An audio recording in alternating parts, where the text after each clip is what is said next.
Josh, thank you so much for creating Pro. I like along with other people listening to the podcast. Like I remember telling you this forever ago when I jumped on, but like I was so like down in the like dumps because of when I started my business. I'm like, there's no other web designers that understand like, because you just it's like it can be such a very specific thing and to have other people speak into it. And then like I remember listening to your podcast and like, oh my gosh, this is like the best. And it just spoke everything that I was struggling with contracts and grants and just like all the things that you touched on. It was like a godsend. So thank you again for like starting the community. It's been a blessing. I'll say, man, it's wild how it went from just an online community that gave me the guts to go do something cool. But like these are my friends now.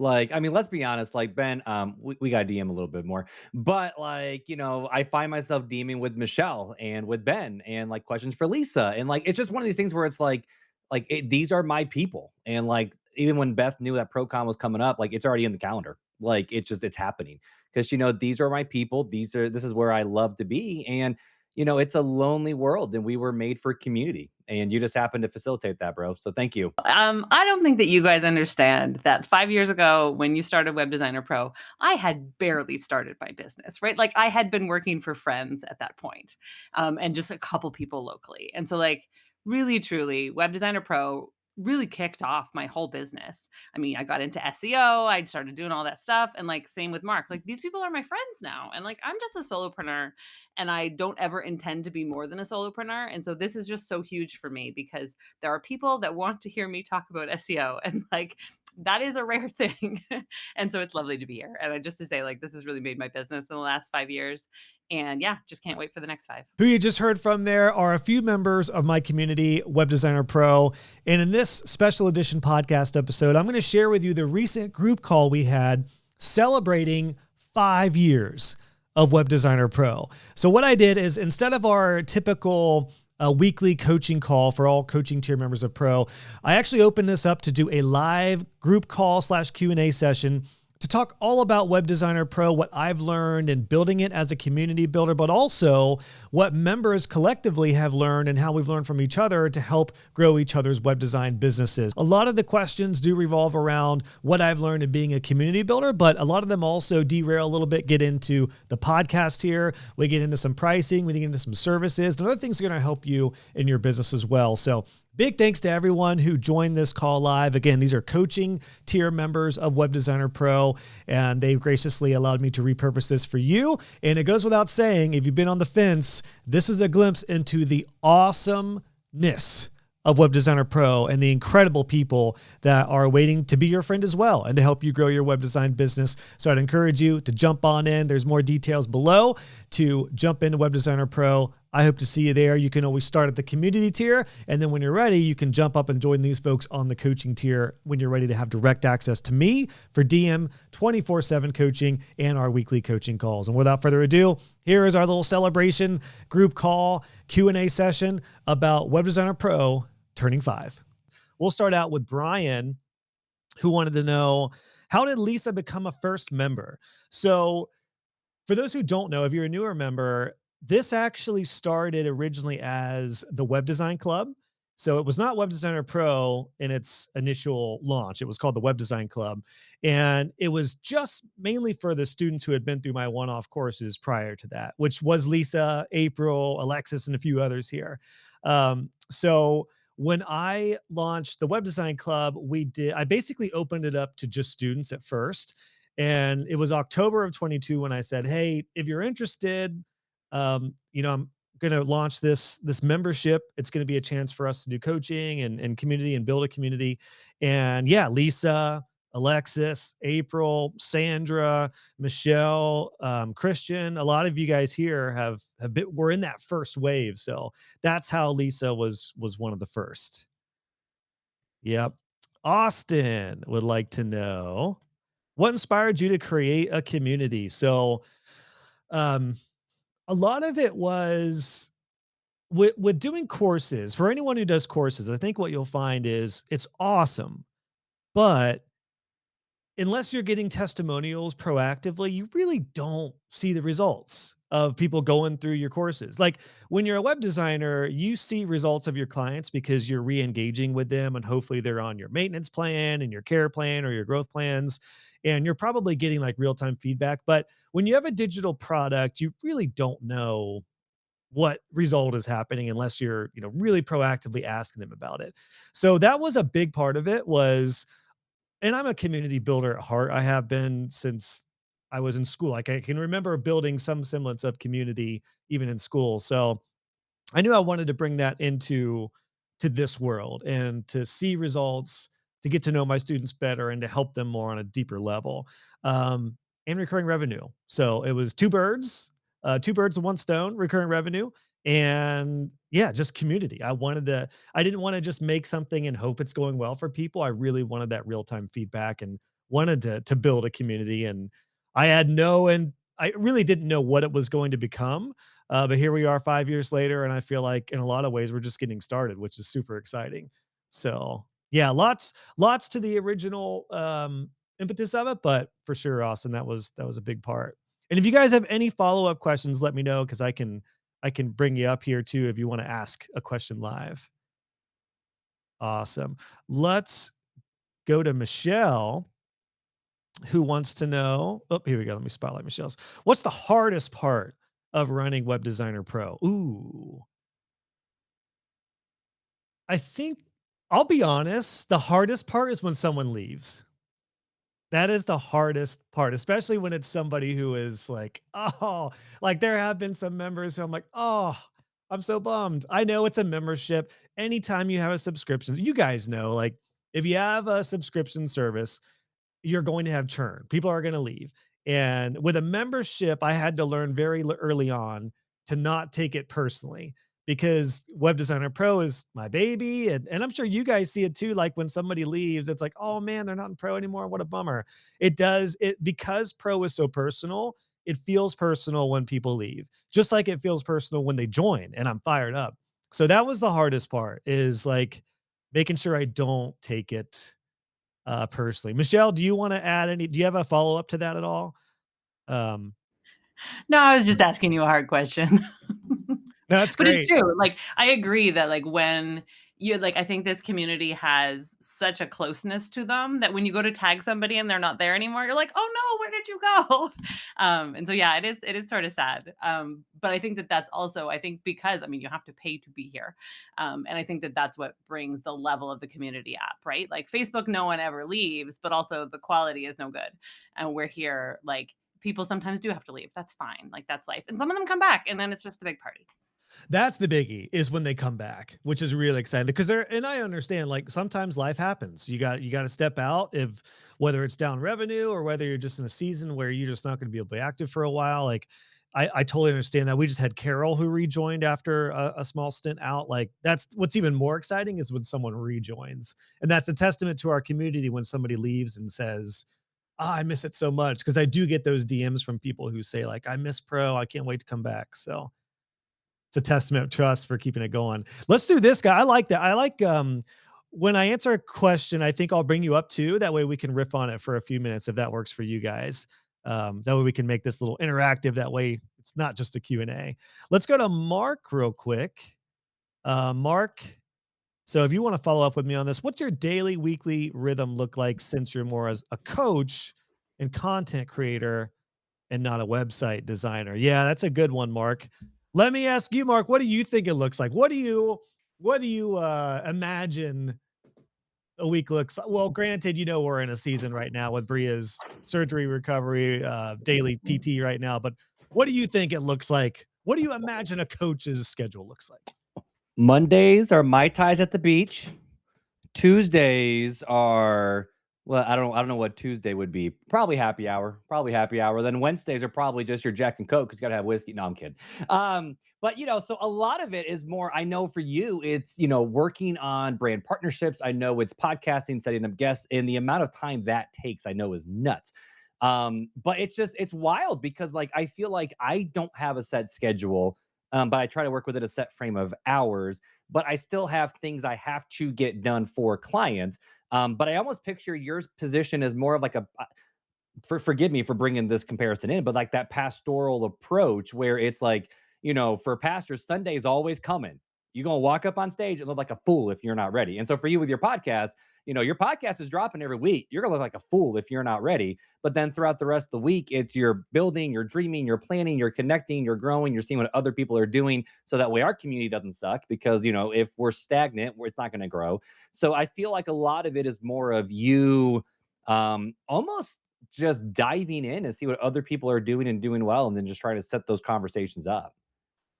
Yeah, you just answered it, Mark. I mean, That's what I that's assumed. exactly it. That's It's what that, that was my schedule back in the day. you know what? I never thought about that, but it is a community builder and a pastor is eerily similar with a lot of the stuff you do and deal with, because it's all communication. It's all building community, managing people. In some cases, it might be managing teams in several departments. And of course, it depends on the level of a community builder. But yeah, no, you're totally right. I mean, uh, the fact is a lot of my work is seen with the podcast and any tutorials I do and any content I push out, but a lot of it is not seen because it's in the DMs and it's a lot of connections and emails that are outside of pro, which is what's really interesting. So I try to bring as much of that into the limelight as possible, especially when it's really good. And you got, I'm sure every one of you have probably heard from me at some point, and I've told you like, "Ooh, can you post that? Because it's so good. I don't want to just keep that in the DM." So um, that's a lot of it, but I do stick to a schedule in the sense of generally Tuesdays and Thursdays are call days, and I don't really do that many calls right now. And with the podcast, like right now, I have interviews booked out through the rest of the year, so I might do a couple interviews early December, but I might throw some solo episodes to keep that going, because I do try to bank those as much as possible to stay a month to 6 weeks out. But yeah, that's really it's a matter of like standard call schedule, which I keep pretty light, and then apart from coaching and the work of just being in the community, a lot of it is just running and managing my own projects, which can sometimes be really time intensive. Like right now, I just started on the new version of the SEO course, so I've learned, and as you guys have learned with your own businesses, you have to put a deadline on yourself. You have to be like a hard business manager to yourself, to like, you have to micromanage yourself to get it done. So all those things and more, Mark, you're spot on, man. So That's do you how. feel like you pull I don't want to say a normal because we don't live normal 40-hour work weeks, but do you feel like you still fall within that? Or is it more of you're able to still have what you preach with the freedom and lifestyle that you need for you and M? Oh, it's unmatched. It's unmatched with actual time behind my desk. I mean, I'm probably like here 20 to 25 hours a week in my office. I do often have my laptop. Like a lot of times what I'll do is like we have our nighttime routine where I'll get Bria down. Like she falls asleep on me typically. So we'll do her little tube shake and then she'll fall asleep on me. And a lot of times I'll have my laptop and I'll pop into pro for maybe a half an hour. Or I'll do something. So there are like little spurts like that. And then even like when Drex was a newborn, sometimes I would take him for a drive, go get coffee, and then bring my laptop, and then we'd sit out in front of Target, and I would work for half an hour, 45 minutes with a coffee. So it is a lot like that. It's pretty like all over. So that is kind of how I run it. But yeah, I still I mean, as you guys all know, it's very hard to turn it off mentally, but time behind the computer is well under 30 to 35 hours per week, typically, unless it's like a busy season or a launch or something like that. And that's awesome. Good for you, bro. Well, That's good. thanks, Mark. Well, look, it makes it easy too, and I love it. Like it's not like I do have the different kind of work. There's like FERC, there's different nerd, like FERC is fun work. So I'll tell M like I got some fun work going on. Like this is fun work. I'm not gonna leave this being drained, like, oh God, that was a long call. No, I'm gonna be pumped up for the rest of the day. Good stuff, guys. Let's get some more great questions here. Devora wanted to know, what has helped you keep your podcast going for so long? Great question, Devora. I've been saying Devora for so long. I think there's a few things to it. Number one, I love it. I just love having conversations with web professionals and industry experts, and even just people who are early on. I mean, a lot of pros here who have joined and just sharing what works. it's so I love it. I generally do love just talking to people about it. The other aspect is it is the number one driver for Web Designer Pro. So it's my number one marketing engine. So there it would be like the stupidest thing in the world for me to not keep my podcast going strong because number one, I love it, and number two, it's the biggest part of the marketing for my business. Um, any follow up questions on that, Devora? Anything else you want to know with the podcast? No, that was all. I've just seen so many people start a podcast and then not be able to keep up with it after a couple years. So I've been listening to you every week for a lot of years. So I'm just curious, like how you do that. Oh, that's awesome. I mean, a lot of it, you're right. Like the stats are staggering with how many people drop a podcast within the first couple months. It's something like I think less than 5% of podcasts continue on past 20 episodes. So it is not for the faint of heart, for sure, especially when it's an interview show and you're scheduling. But one thing I've learned is if you really, really prepare and build up to something that's going to be ongoing long term, you got to set yourself up for success. And that's what I did with the podcast is, and I learned this, I don't know if it was a framework or something, but basically the idea is if you're going to commit to something for a long time, don't rush into it. But if it's like a one-off service that you're going to do briefly, sure, like you can get going pretty quick. But I thought about the podcast for a year, and I went through Pat Flynn's Power Up Podcasting course, which helped a lot. And then I had 5 episodes ready to go out of the park, like out of the gate. And it does help that I love it. I do think some people start a podcast just because they think they should, but if you don't love it, it ain't gonna go well. So yeah, great question. That's from the outset, I think I tried to do the work to make sure I was set up to make sure I could do it sustainably. And I have killer systems with it to where now literally all I do for the podcast is I schedule an interview. I have a little, I'll show it to you guys real quick if you want to see it. I'll share my screen here. Some of you guys who have been on the podcast as guests have seen this, but instead of like overloading the guests with like all these details, I send them to this page. Actually, I'll put this in the chat. Just don't book an interview, guys, unless I ask you. But if you're curious, this is my booking page, and this is what I send to potential guests. And yeah, it basically just walks them through. Here's where to schedule a call, and then I just give them some tech tips. And you can see here, like this is my call schedule. So all I have available is a couple in November, Tuesdays and Thursdays. So I practice what I preach, as Mark said. Those are the only times you could book unless it's like, if somebody absolutely can't make that, I will do a call on a Thursday or a Friday occasionally. Then I have a little review your setup situation here. And then I just let them know that we use Riverside. And then here is the form where I collect their guest information, which then goes to Chris, my VA. And then once I record the interview, it's in Riverside, and I have very little post-production on my end. I'll write up the show notes for it, and then I'll figure out which clip I want to use via Riverside, which is where we record it. And that's it. That's it for me, apart from scheduling it. Everyone else, Chris takes care of the graphics and the distribution, and we go from there. So good to see you, Chris. How far do you batch them now? What's that, Devor? I'm sorry. How far do you batch them out now?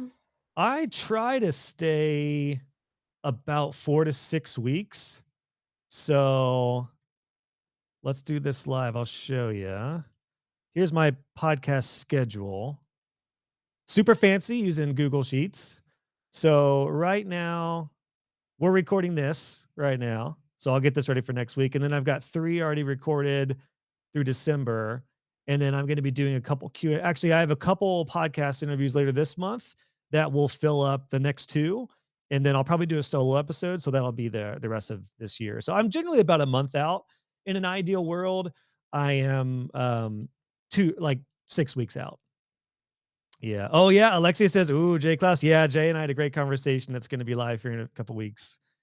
So good stuff. Great questions though, Devora. Thanks for that. I really appreciate that. I'm so glad you've been listening. When did you start listening? Do you remember about when you started listening? I think a couple months before I joined pro, so maybe 2022. Okay, awesome. Wow. Well, it's an honor. It's an honor to be for you to listen that long. So thank you. Awesome, guys. Let's get to some more questions. Some really good ones are coming through, so I'll make sure we get all of them here. Louise said, I'm getting into course creation. Do you have any tips or AI tools used to streamline the process? So, Louise, what I would recommend doing, actually, the process. So, I did a little behind the scenes on how I create a course years ago. I'll put this in the chat. It is literally still what I do. But one thing I will say for you, Louise, is it really depends on like the course creation process. I think depends on how the course literally looks like. Is it more written or is it more video? I will say if you get super edited on course videos, it's going to take forever. So I really try to prepare as much as you can before recording the actual lesson to avoid a bunch of post production because that's where courses can get out of control. Um, I'll find this. Do you have any additional follow-up questions on that, Louise? AI tools, all I've been doing, like on the last course, the DNS course, I just had the lessons and wrote it, and then I would double check things with ChatGPT. Or if I was like, what is this thing with a CDN? I would ask ChatGPT to help me, basically fill in the gaps. But I do not rely on AI to write an outline for a course. I really like to think like how I want to learn is how I'm gonna teach. Yeah, I've done that with like my outlines. I've just put it in and said, "Is there anything you think I've missed?" And when it comes up with some stupid suggestion, I just ignore it because I'm like, "No, that's not relevant. Thanks, chat." But yeah, no, I think mine are like how-tos, a bit like yours. So it is trying to keep it like without too much editing afterwards because I have done courses a couple of years ago and I want to make these much easier to complete alongside everything else, really. Yeah, that's the way to go. So it's a longer video, but I did just post in the chat the video on my course creation process, which is kind of like a documentary style on how I do it. But again, it kind of depends on the size of the course. I think for you, the biggest thing to remember if you do a course is if you really got to have the transformation and the result in mind throughout the entire process, because that's going to dictate how long the lessons are, how many lessons you're going to have, the structure, the assets, the downloads. So Yeah. have that in mind. And I would just remember like, think about like, make it a guide and try to make it as fun as you can. Like keep people engaged per lesson. Otherwise, we're all really busy. It can be so easy to drift off or get bored. And quick wins per lesson is another tip I would try to recommend going for. Yeah. Thank you. Heck yeah. Well, I'm pumped for you, Louise. Keep me posted on that. I can't wait to hear Will about do. it. Awesome, guys. Let's give out some questions. Great ones here. Um, Tamara, what is one of the hardest but maybe good lessons you've learned in business as a whole? All right. I tell you what, Tamara, give me a category because I could go, me, this could go a lot of different directions. Is there a particular category of lessons learned you're interested in? Oh gosh, I don't know if there's a specific category. I just think, the process of, starting the whole pro community, but even before that, just like where you've had to push yourself, in certain areas that if you wouldn't have taken that step, would it be where it is today kind of thing, I guess is kind of what I'm thinking. Oh, I But like that. Yeah, that's good. yeah. Actually, yeah, probably like when we rebranded to Pro and when it went from Web Design Club to Web Designer Pro, that pivot season, I've been very public about going from excuse me, courses first business to a membership first business. Um, yeah, I mean, it was hard. It was a hard transition. I underestimated the slow compounding nature of a membership versus larger one-off sales with Mhm. courses. And when I essentially turned off courses or I stopped promoting one-off courses and went Web Designer Pro first, Web Designer Pro went like this. The build was slow and steady, but my course sales dropped almost completely overnight. So it was like, I mean, it was a painful pivot, Yeah. but I just kept on reminding myself that like this is working. And if it works with one person, it works with two, it works with five, it'll work with 10, it'll work with 100. So that was one of the hardest and most important lessons was like, I have a product that works and it's very hard to shift and pivot like that. But if I know it works and I feel like it's what I want to do, and that gut feeling says like this is where I think the business should go, I think there's a lot of power in that for any of us who follow our gut. So Well, I think it's like, in those moments as your business when you're making those like decisions that will pivot the business pretty substantially and you're kind of like, did I just start my whole business on fire? Is it and sometimes it's that slow progression where it's going somewhere, but then you have wonderful friends and other, business owners that can speak into your life. But yeah, just pretty much my question. And thank you for answering. It was pretty much just that. So yeah. That's a great question. And honestly, I mean, I thinking back to 2023 when that was really tough, I was, I mean, the core people around me were huge. Jason, Shannon, my mastermind group. Tim Streifler is a close colleague of mine who runs Divi Life. We talked a lot through that period. Like there were like a few folks who were not in the exact same position, but knew the course world slash product world slash coaching world. And I was getting validation and real-time feedback that really helped. So, and that's one reason we have Pro is when you guys are going through pivots or tough times, you have a support system to lean on. So yeah, that was huge. Thank you. Awesome. Well, thank you, Tamara. Gosh, that's good questions, guys. Let's go. Oh, April with a good one. What do you miss from being a web designer? And what are you glad you don't have to do anymore? I do miss my networking group.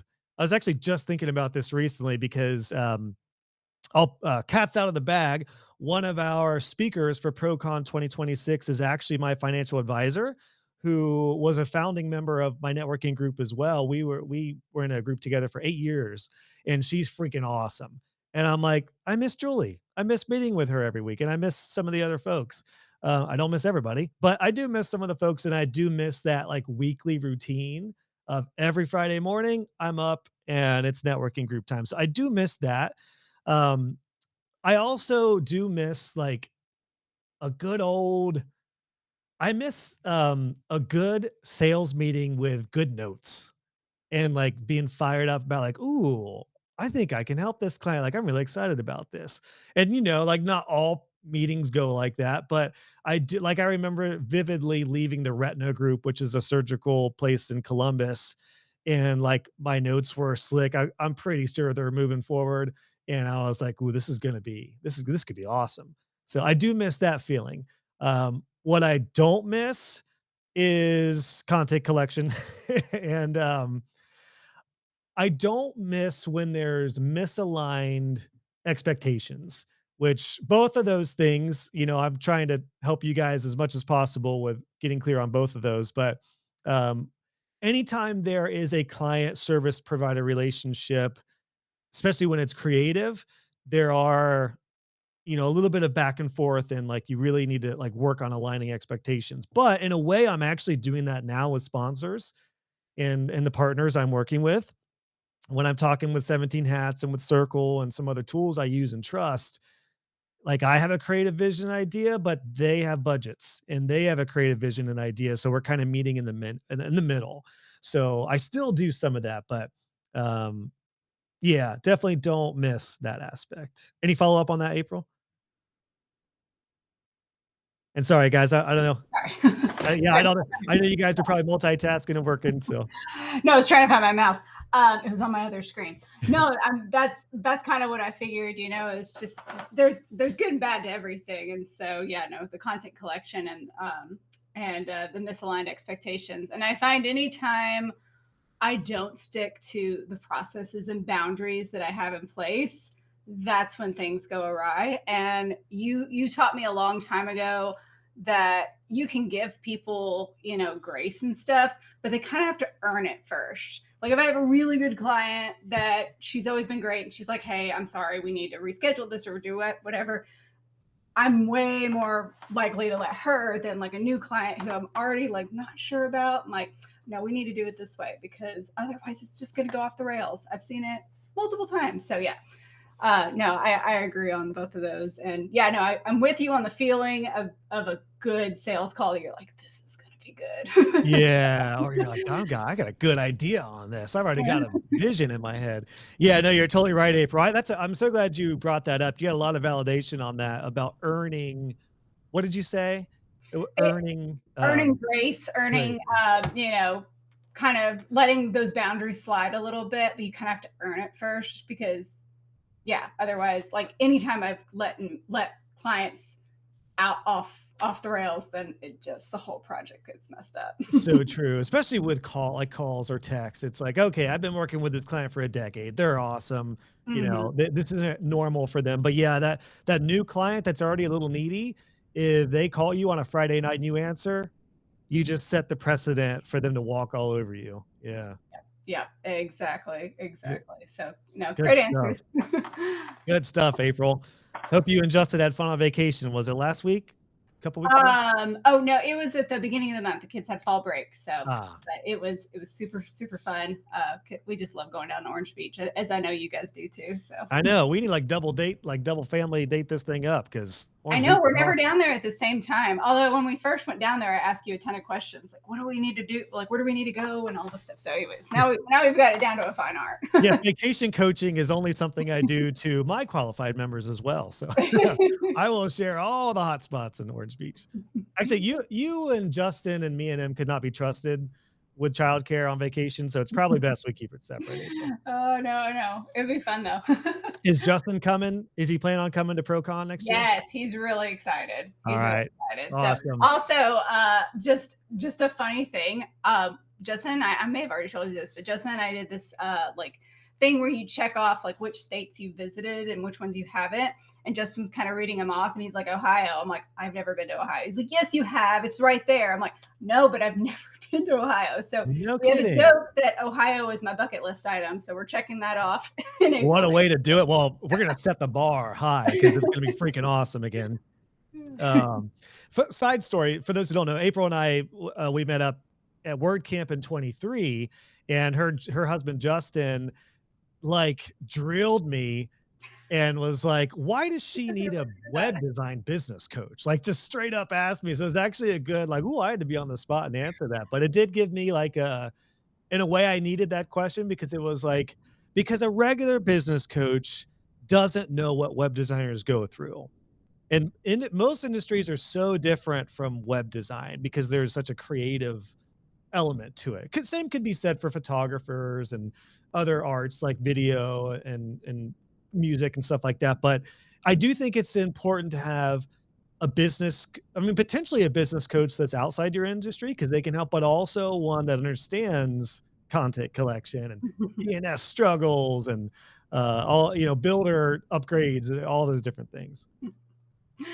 Yeah, no, I was embarrassed that he did that. But also that was at midnight after the 80s bar incident. So yeah, we had a good time. But hey, that's when the honest questions come out. So heck yeah. No, I tell him I took no offense. It it kept me fresh. Yeah.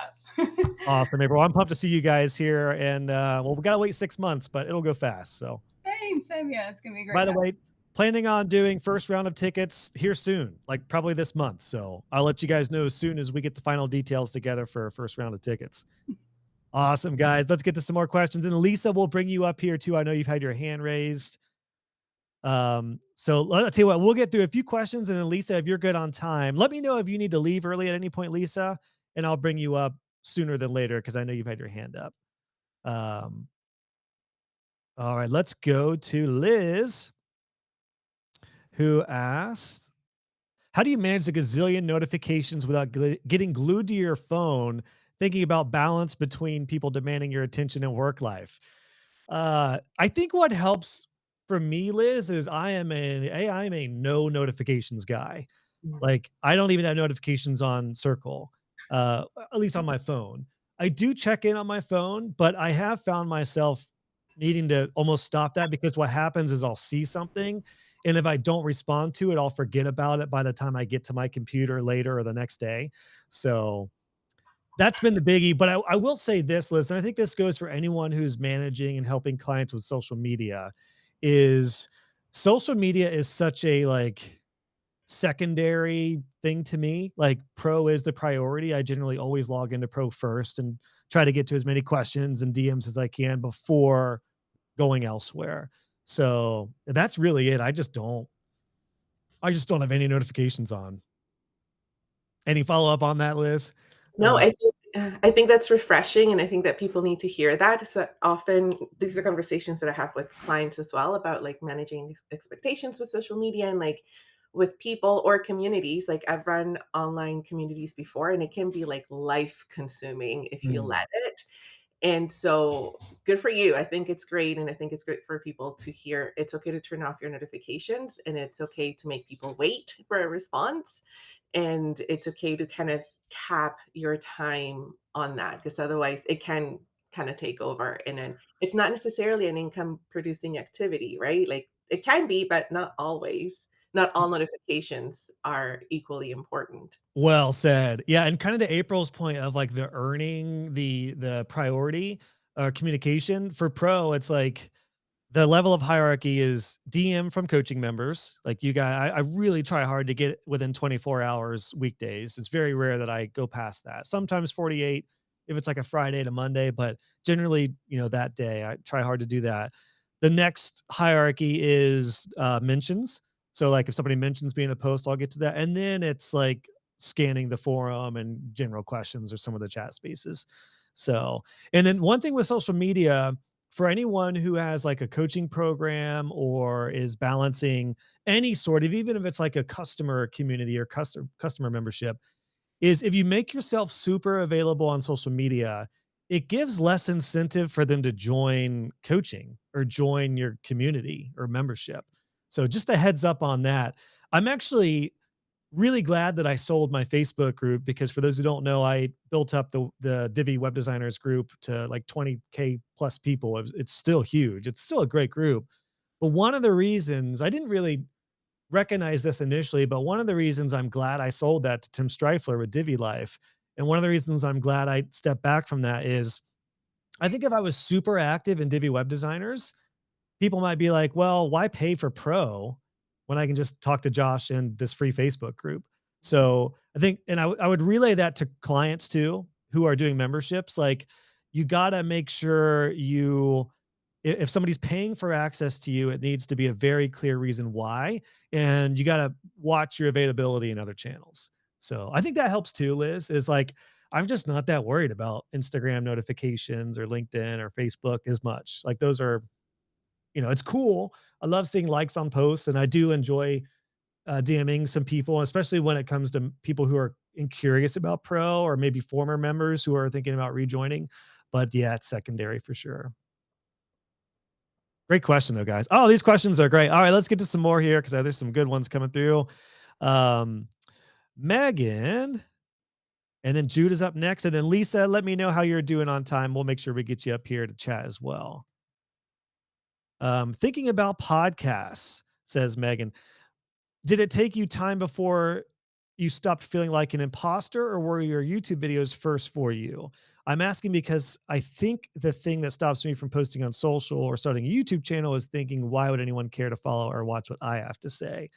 Yeah. So Megan, in my case, it was YouTube. The YouTube videos came first. And what was different from my YouTube channel back in 2019 and then my podcast is that my podcast was much more business focused, whereas the YouTube channel started as tutorial videos. So what did help me with imposter syndrome was, in the case of my YouTube channel, I just showed literally what I was doing. Were there better ways to do it? Sure. Were people better coders? Sure. But it worked for me. So literally it was an easy thing to get over imposter syndrome, because I was like, I'm not an imposter in this case, because like this is actually what I do. Like this is what worked. This is what worked. Same thing with the business stuff. It's like I didn't need to feel imposter syndrome about web design pricing or proposal process or anything I teach in the business course, because it's what I did. Like I basically earned the right because I worked my ass off for a decade as a web designer, to not feel like an imposter because I did it. Like I've made, multiple six figures with my web design business. So I knew it worked. So I think for anyone, even if you're early on, I think the thing to remember is, don't create content on what you're like unsure of or what you think you should create content on. Just create content on what you do. And Megan, you can come up if you want to follow up on this, but like if you help one of your clients grow and they get more sales or contact form submissions or consultations booked through the website, do content on that, because there's no need to feel imposter syndrome because you did it. Like you literally did it. So I hope that helps. Yeah, I think one of the things, because when you were talking about podcasts, is just the reason that you've done it for so long is it's just something you really enjoy doing too. And for me, like I've always really enjoyed just recording my like sewing or recording myself creating things. Like it's outside of like work stuff, like just that's why I've always thought YouTube would be fun. Like I've always wanted to try doing that.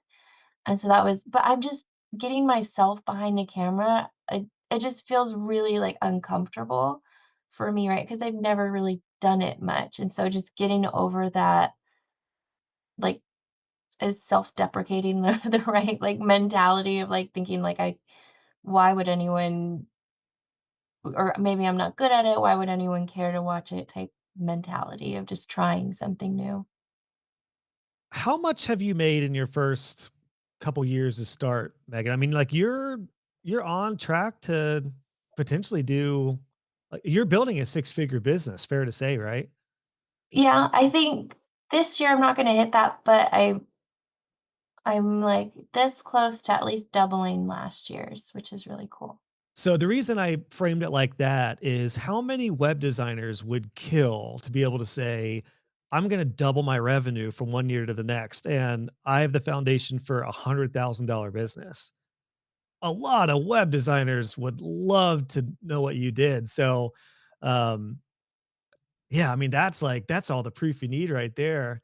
You've done like you're doing it. So, um, it's interesting because like a lot of like really good quote unquote developers or people who know a lot about one thing are terrible at communication, terrible at business.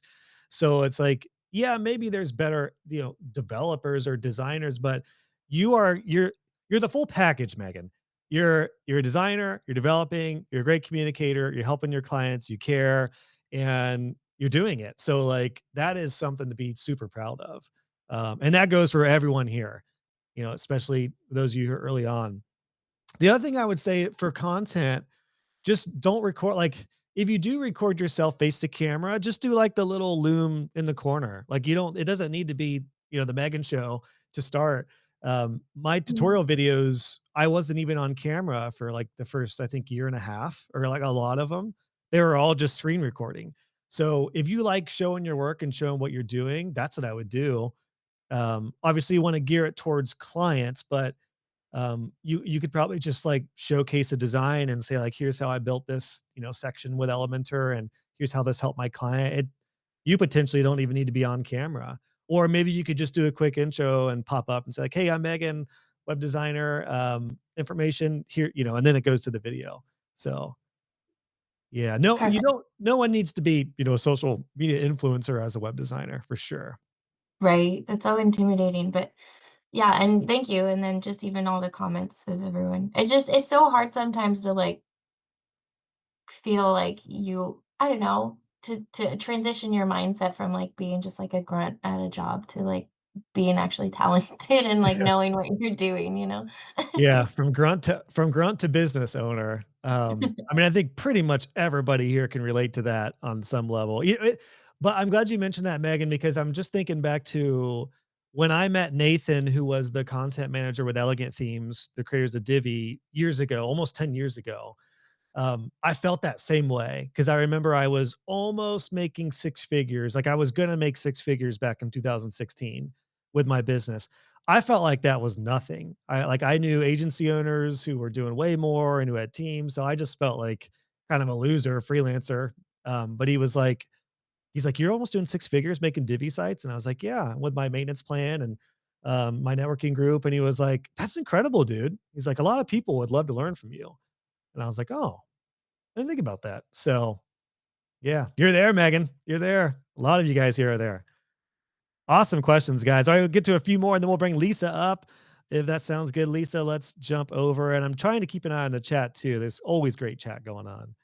Um, Judah wants to know, what is the most difficult in staying up with to date regarding web trends, excuse me, as your role, uh, since it's much less in the weeds. Well, it does help, Judah, that I'm still designing websites. Like it's not like I don't design at all. Um, I did a lot of rework on joshhall.co. And as you guys probably saw recently, I just launched the new version of webdesignerpro.com, learning Divi 5 and getting back into a lot of the technical side of things. So it's not a muscle that I turned off. It's certainly something that I still do. It is just different because it's not at scale necessarily, but I am still, honestly, I actually think in a lot of ways I'm more ahead than I would be designing websites for clients because I'm seeing what you guys are doing in pro. I have a lot of colleagues that I have first set of eyes on what they're doing. A lot of guests who are coming on the Web Design Business podcast. I'm like, oh my gosh, this is like, the world needs to hear about this kind of thing. So yeah, I think I'm actually 100 times more. This sounds so douchey, but I feel like I'm 100% 100 times more valuable in my role now because I'm seeing what's working here in pro on the podcast with my colleagues, with Intransit Studios, with the agency, with Eric running it.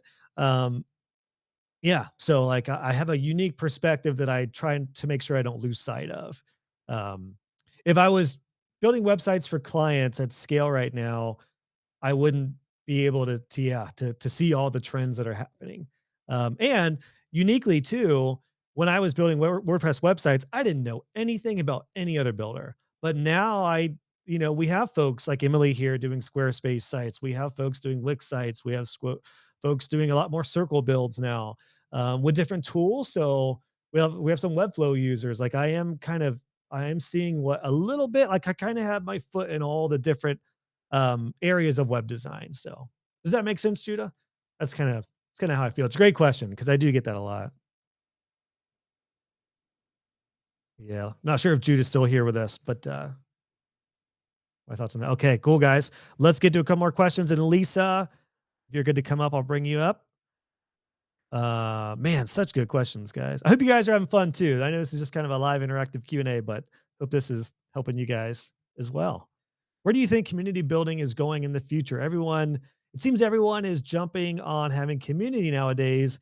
How are you staying ahead and intentionally being different with pro compared to others? Yeah, community is all the rage. I think you guys may have a different perspective with service-based web design businesses, but I think the value of community is that it can't be touched by AI.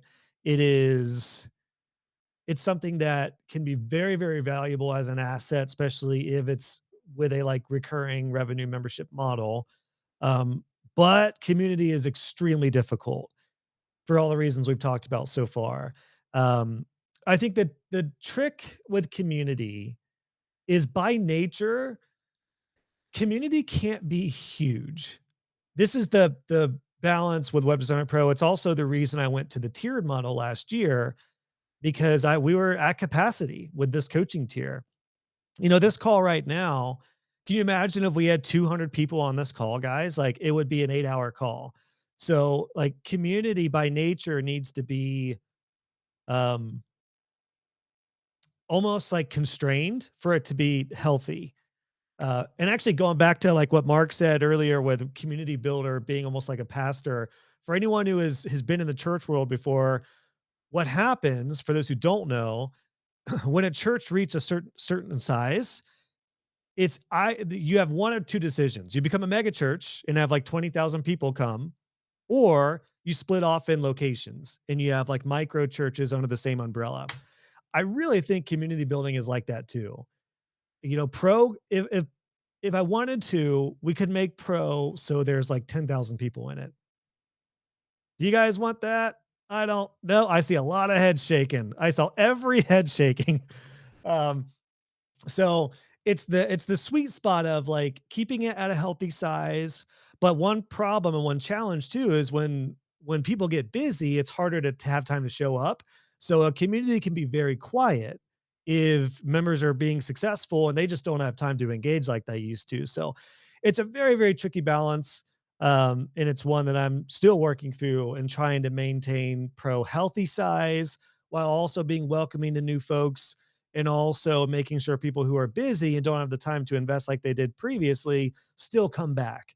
So, any follow up on that, Alexia? Great questions, great prompts on this. Not really. I just know you're really into community building, and I saw your talk coming up with Circle, and I was like, signed up for that, of course. It's just something I'm really interested in, just because you've done an amazing job with Pro, and so I'm learning and absorbing all I can. Well, you are a community builder. I know you are, Alexia, and I like that you're in the R&D mode right now. You're in research and development on it. Um, I think it helps that you started your newsletter and are getting probably some real-time feedback from people, hopefully. A lot of it is, though, I would say, like, even for your clients, if you guys are building a membership site or a community site for clients, tell them this, which is they need to act like a community builder. Like you have to show up. And I think with community, the more personalized you can get, the better. It's going to engage people more. I think pretty much everyone here has probably got a personal welcome video from me or a personal audio message or something when you joined. I still do that to this day. Um, just because I know how valuable it is. Otherwise, people are going to bounce. So I don't do it for folks who join at the courses tier, but I'm thinking about a way to do that differently. Um, so yeah, that's kind of like the more personalization you can get into it, I think the better for sure. That'll be a big part of the Circle talk coming up for sure. Yeah, for anyone who's interested, I am speaking at the next Circle Summit here in a couple weeks, which is going to be super exciting. So shameless plug, I'll put it in the chat. It's totally free to sign up for. If you guys have interest in community or if you are building communities for clients, come on over. It's totally free to join. It's going to be cool. Alexia, how did they Photoshop my shirt green? How did they do that? Yeah, I saw that. It was funny. Ever since I made that Circle post that we designed, like the 11 things about Circle, their retargeting is crazy. Like I get it on Facebook, on Instagram. It's just they have targeted me specifically to Really? do everything with it. I mean, it's every time I open the app. It's crazy. The video Um, that you created for me, that my post? Well, yeah, because I don't know if it's something to do with that or it's because I was on the Circle website for a long time trying to figure out how they did that, like around the thing, and I took graphics from them to be able to create that and make it on brand. But I just think, Interesting. yeah, I've also That been to the Circle website a few times, just looking at different stuff that they've got on there. So Gosh, that's yeah, their interesting. retargeting is like crazy good. Like it's all over the place. So I saw yours on there with your face, and I was like, I'm gonna sign up for that. Heck yeah. Wow, that's fun. That's interesting. Well, thanks for the question, Alexia. Lots of follow up on that for sure. But yeah, definitely I'll share more in a couple weeks for the summit for anyone who's curious. But yeah, it's really just retention strategies. That's kind of what I'm thinking through more so after this push for the fall as well. Some really good follow up questions, real quick in the chat. Harold said, "I'd love to see more deaf people joining us." Yeah, Harold, I don't know. Hopefully the captions are working for you. I think they are. Um, I do have like some content from ProCon last year that I think I'll put out for Harold just because we were able to have some ASL services, American Sign Language for Harold. And I think all of us who got to meet in person, it was really one of the first times I was able to interact with a deaf person and being able to Harold has his device that he types into and I'm able to do audio and chat with back and forth. So it was really cool, man. And I'm excited to have you back and definitely, yeah, definitely gonna make sure it's known that, folks in the ASO world can jump on into Web Designer Pro for sure. Here, Emily said, "Did you think there's a minimum for a community to make it successful?" I think size of a community, I think for like a good core community, anything over 200 and 250 becomes a different type of beast. Um, I think you need at least probably 30 to 50 to have enough engagement between calls and forums. But anything over, you could probably in some manner go up to 500 with tiers just to have like an engaged forum. But for calls and stuff like this, it's hard to go past if 25% of people are showing up, it's hard to go past 100 and 150. What's the law? What's the law of 150 people? What's that called?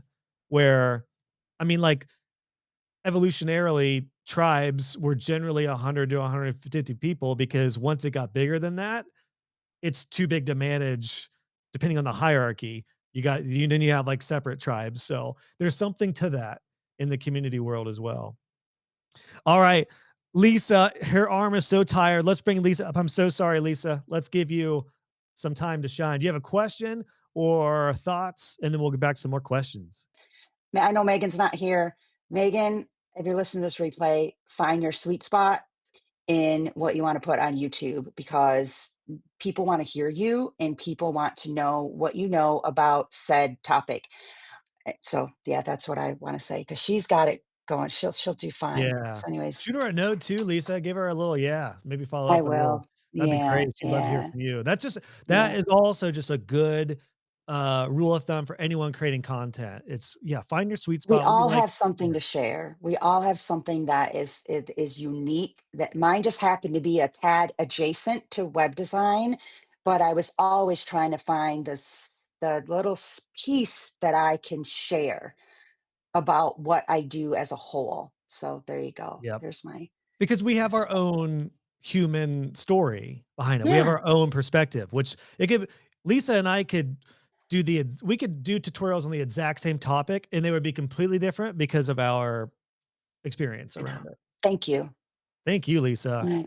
By the way, if anyone goes to the leaderboard, I want to publicly thank Lisa, because if you guys go up in pro and click leaders, Lisa is our number one member. So Lisa, I'm going to send you a special gift in honor A of 5 ticket years to of pro. WDP ProCon.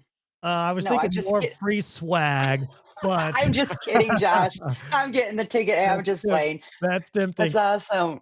At the very least, you will get some swag on me. Um, Our top member in 5 years, trailing oh, is Ben, Michelle, Mark, April, Kate, Brian, Carol, Sandra, and Alexia has just oh, creeped into the top 10. yes, and Ben is on my booty. That's right. And He's Michelle. catching It's up. fun. I love it. I love it. By the way, Thanks, Josh. the way the leaderboard works is however many likes you get on your posts and comments, it bumps you up so you basically get a point for every like you get on comments. So Mhm. everyone go like Ben's post right now, and then we'll have a race for number one. Just kidding, Lisa. Thank you though. Sincerely, thank you for showing up every week in pro, Lisa, for 5 years. You're amazing. Thank you. All right, guys, we're going to do a lightning round of questions to try to get as much as we can here. I don't have a hard stop at 12:30. I just wanted to keep us around 90 minutes. I know you guys got websites to build and businesses to run. Which is an easier, harder business to run, pro or your web design business? Also, which is more fulfilling and why? Community is way harder. Way, way, way, way harder. Community and memberships in general are harder to sell. And there's a lot of I think there's a lot of um not pre-work. There's a lot of trust that needs to be earned by way of actually doing something. Like you can't just build a community to teach something if you are not in the industry, or if you haven't already, you got to achieve something before you teach it, basically. Now that's not to say that you can't teach something and show what you're doing right now, but I think there's a difference between like building a community around a product or a framework rather than building something around what you've done in the past. I don't know, maybe I didn't say that right. I don't mean to be discouraging for anyone to build a community, but I think I could not build Web Designer Pro if I was not a web designer. Now, could I do it if I started web design and started getting clients? Could I build a micro community around it? Yes, probably in a way, if it's more of a we do it together. But in the way I've structured Pro, at least, it's a membership based off of years of experience, proven courses and frameworks, and then obviously what you guys are bringing to the table. So in that sense, I think it's a lot harder to build community, because when people join a community, especially if it's a coaching community, you need to have done the work previously. So I think in that way, it makes it harder. Whereas when you're a web designer, If you can build a website, you can get a client and you're good to go. There's no prior work needed. So yeah, I mean, I've said like I built a 6-figure web design business without knowing what the hell I was doing. So by golly, if I could do it, anyone could do it, and Pro will help you get there a lot faster. I need to clip that and put it on the sales page. Which is more fulfilling? They were both truly fulfilling. It's so much more. I think this is a personality type thing, Alexis. And feel free to, if you're still with us, Alexis, feel free to jump in on this. But I think you really need to be self-aware about what lights you up, your energy.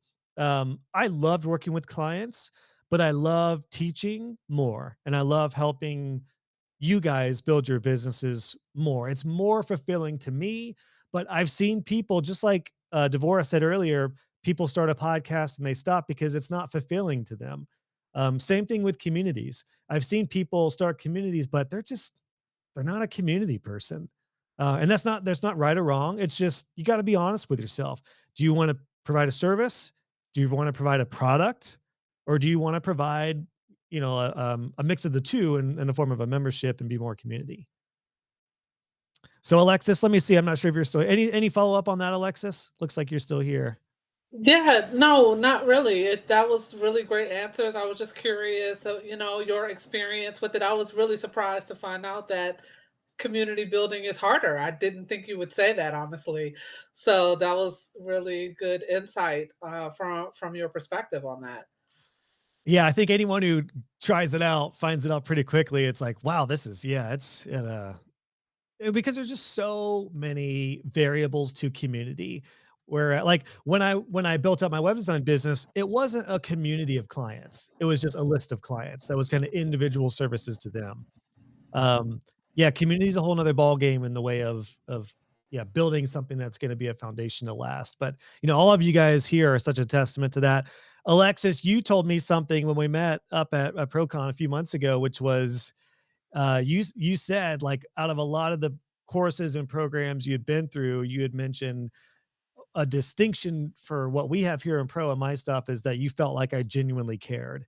And that really is truly there. I mean, that, you guys can sense if somebody, do they really care, or are they just trying to make some money and sell a course or a program?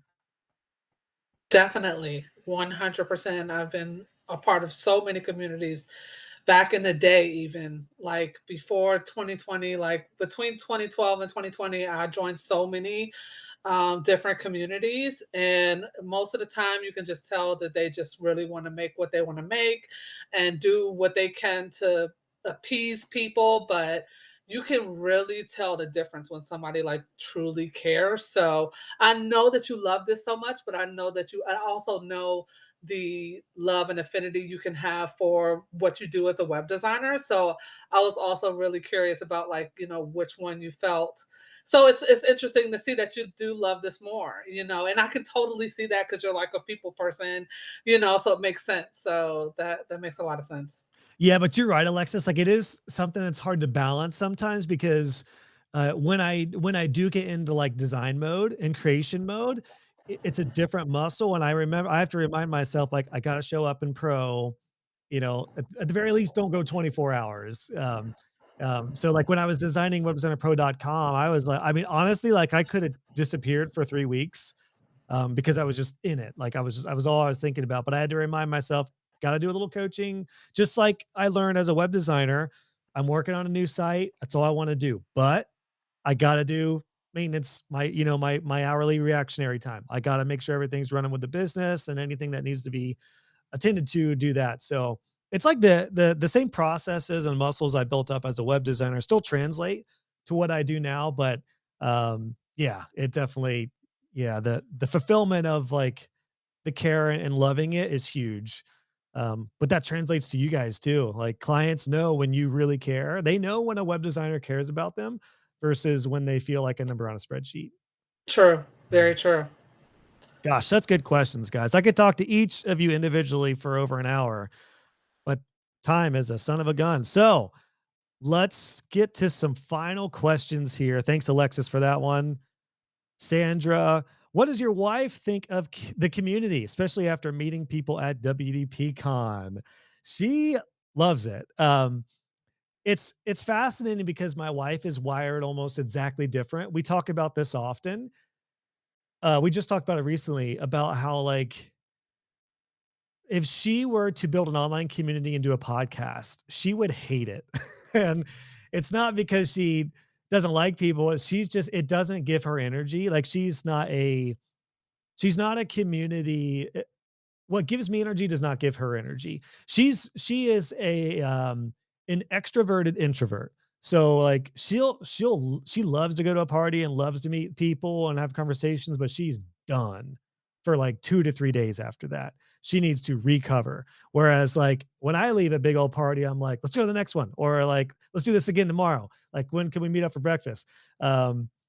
So a big difference, but I think because she knows me very well and she knows now that this kind of thing lights me up, she's super happy and proud of Pro. And it's really important for her to meet people like to, she sees testimonials and sees the stuff, but the first time we all met at WordCamp a few years ago, 2 years ago now, um, she told me like, I knew what you did was life changing for people, but I didn't really understand it until I got to hear the stories and meet people. And that was 5x'd with her meeting everyone at this last event in the spring. So yeah, let's run it back, guys. She's going to try to be there as much as possible. So share your stories with my wife. She appreciates that. Any follow up on that, Sandra?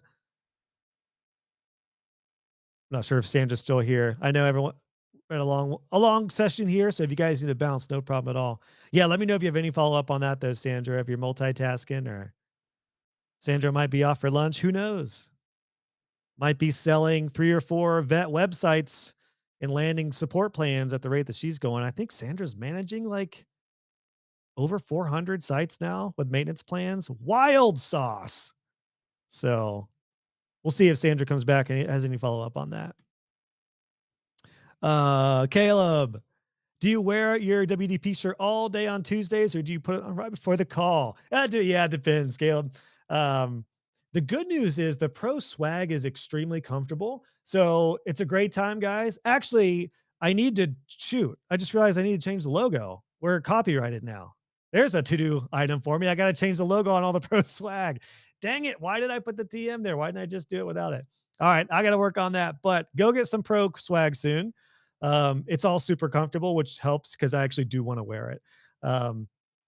Yeah, I don't wear it on all the calls now. It's kind of, whatever is fitting for the day.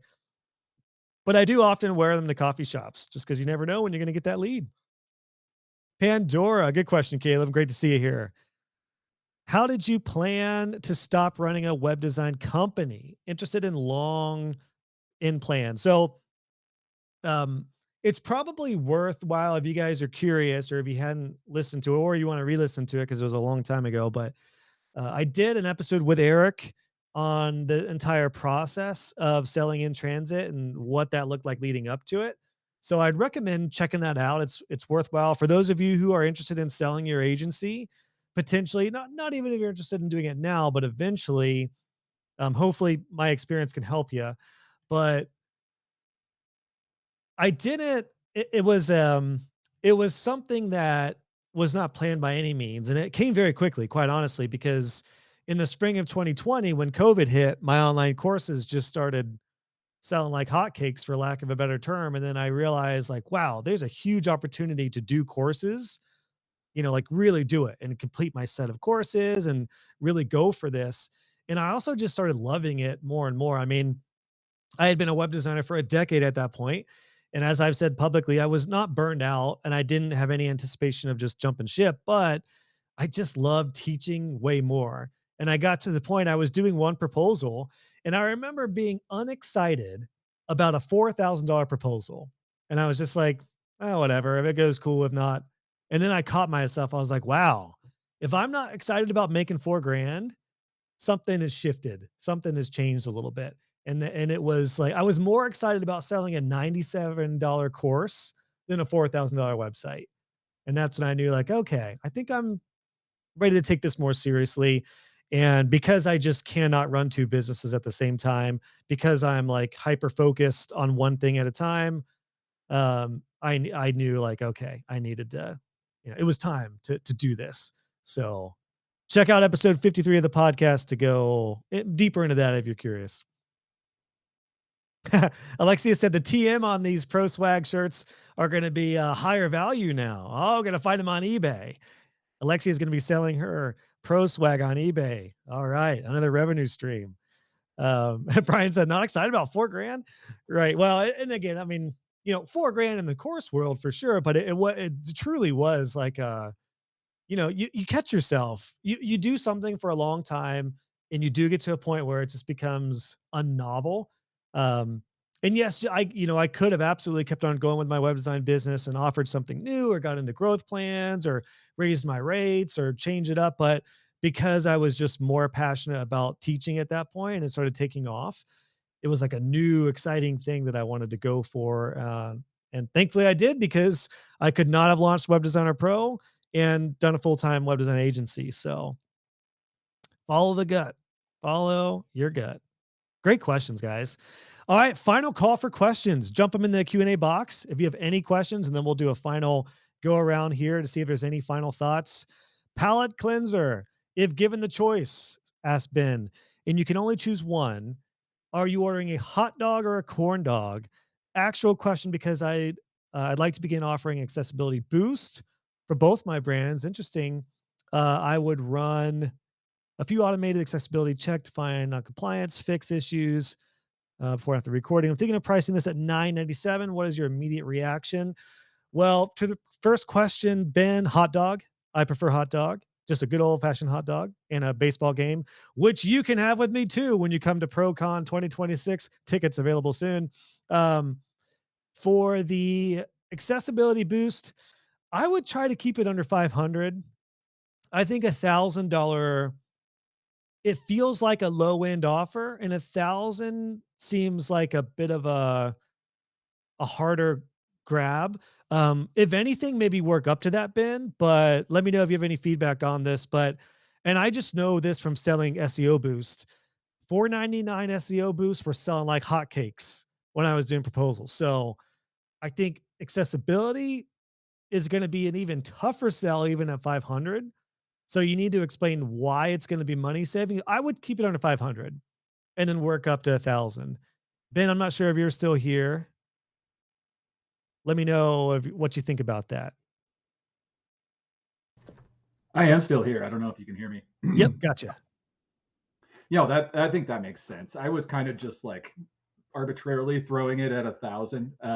There have been, I just had a conversation with somebody in Kansas City, because there's evidently been kind of a triad of law firms that have been going around suing small businesses that have inaccessible websites. And so there's been a couple of conversations I've had with small business owners that were asking about it. So I think it's maybe getting to be a hot topic, and I was trying to get out ahead of that with an offering. But I think you're probably right. Starting sub 500 and working up to 1,000 is probably the best strategy for that, since people are unfamiliar. Yeah, that's what I'd shoot for you, Ben. Yeah, cool. Just try to get some sales at a lower end, and then you can work up to that. All right, guys. Well, thank you so much for joining. Any final thoughts? I'll leave this open as we close this up. Does anyone have anything they want to say in honor of 5 years of pro? We still have a group of 19 folks, so this could get wild, but I want to open the floor up. I'm in no rush. Bria has PT in 2 hours, but I was just going to say, Josh, thank you so much for creating Pro. I like, along with other people listening to the podcast, like, I remember telling you this forever ago when I jumped on, but like, I was so like down in the like dumps because of when I started my business. I'm like, there's no other web designers that understand, like, because it's like, it can be such a, very specific thing, and to have other people speak into it. And then like, I remember listening to your podcast and like, oh my gosh, this is like the best. And it just spoke everything that I was struggling with contracts and grants and just like all the things that you touched on. It was like a godsend. So thank you again for like starting the community. It's been a blessing. So Oh, well, thank you, Tamara. You're a huge part of it. I love seeing that you kind of, found your micro group within the community with Alexia and Sandra and Megan and some others. So, my gosh, I mean, yeah, thank you. What you get into it is what you get out of it, and you jumped right in. So, hats off to you as well. I really appreciate that. Josh, I did all that. I did all that, by the way. But you have a special birthday wish. Hugsy says See, happy birthday. thank you, Hugsy. If you Hugsy, know, you know. because Hugsy's been around since day one, right, Lisa? Hugsy, no, I just got Hugsy at the Friends experience when I went. Oh, okay. I wasn't sure when you got okay. Oh, This how is awesome is Joey's that? this is Joey's Hugsy, his childhood and his childhood bestie. Anyways, happy birthday, Josh. Is that coming in the mail? Because is that going to go up on the shelf? I have I this. wish. Lisa sent I me this wish. a few years ago, which I still have in And I my got one office. So too. if Yeah. you send me a Hugsy, we'll see. It'll end up in here somewhere. Oh, he will. He will. Oh my gosh. Anyways, happy birthday. Thanks, Lisa. And again, huge thanks to you for Oh showing my up gosh. every day, every week for freaking 5 years. It's awesome. The floor is open, guys. If anyone wants to share any a final word on pro You or what it know, means to you. I'll say, man, it's wild how it went from just an online community that gave me the guts to go do something cool. But like these are my friends now. Like, I mean, let's be honest, like Ben, we got DM a little bit more, but like, I find myself DMing with Michelle and with Ben and like questions for Lisa. And like, it's just one of these things where it's these are my people. And like, even when Beth knew that ProCon was coming up, like it's already in the calendar. Like it's happening because these are my people. This is where I love to be. And it's a lonely world and we were made for community. And you just happen to facilitate that, bro. So thank you. Oh, dude, Mark, well said, man. Um, yeah, you told me last year that, this past event, it was like it's wild going from an online community to an in-person community because it's still the people, but it just changes dramatically, It's doesn't it? different So, because it's like I always joke with people. It's like I know how tall you are now. Like for some reason, that's my little capstone of like, yeah, I know how tall you are. Like you have like an upper body. Yeah, it's just yeah, fun. Mark was like, "Oh my gosh, Josh, you have legs. I had no It's idea. Who true. And I knew?" looked up. I mean, I look up at everybody because I'm not that tall. But but still. Yeah, no, that's so great, Mark. Well, again, you're a huge part of it. It's the folks who show up with the energy and are sharing what are working that keep this thing going. So, hats off to you, man. You are an inspiration, which is why you're in that space. And look for me to do a success story with you here soon if interested, Mark. Absolutely, bro. Send me a DM. Heck yeah, dude. Michelle has something to say, so I'm listening. I'll go. I don't think that you guys understand that 5 years ago, when you started Web Designer Pro, I had barely started my business, right? Like I had been working for friends at that point, and just a couple people locally. And so, like, really, truly, Web Designer Pro really kicked off my whole business. I mean, I got into SEO, I started doing all that stuff. And like, same with Mark, like, these people are my friends now. And like, I'm just a solopreneur and I don't ever intend to be more than a solopreneur. And so, this is just so huge for me because there are people that want to hear me talk about SEO and like that is a rare thing. And so it's lovely to be here. And I just to say like this has really made my business in the last 5 years. And yeah, just can't wait for the next 5. Remind me, Michelle, did you join the Facebook group first and then get connected with Eric? Yeah, I have the strangest little way. Yes, I was part of your Facebook group. And then Eric actually was like, he put a post at one point and said, "What do you guys do for proofreading for your websites?" And I was like, well, like if I don't step up and say I proofread websites, then like I could just go out of business right now. And so that's how I originally got connected with Eric, was a post on in your group. And then that's how I met you. What's funny too is our first interaction was when I sold in transit. And Eric was like, "Hey, I'm already working with a couple folks. I think I'll have them on the call because they're going to be a part of the new in transit team." And I've talked about this on the podcast before, but Michelle has um, a resting nice face.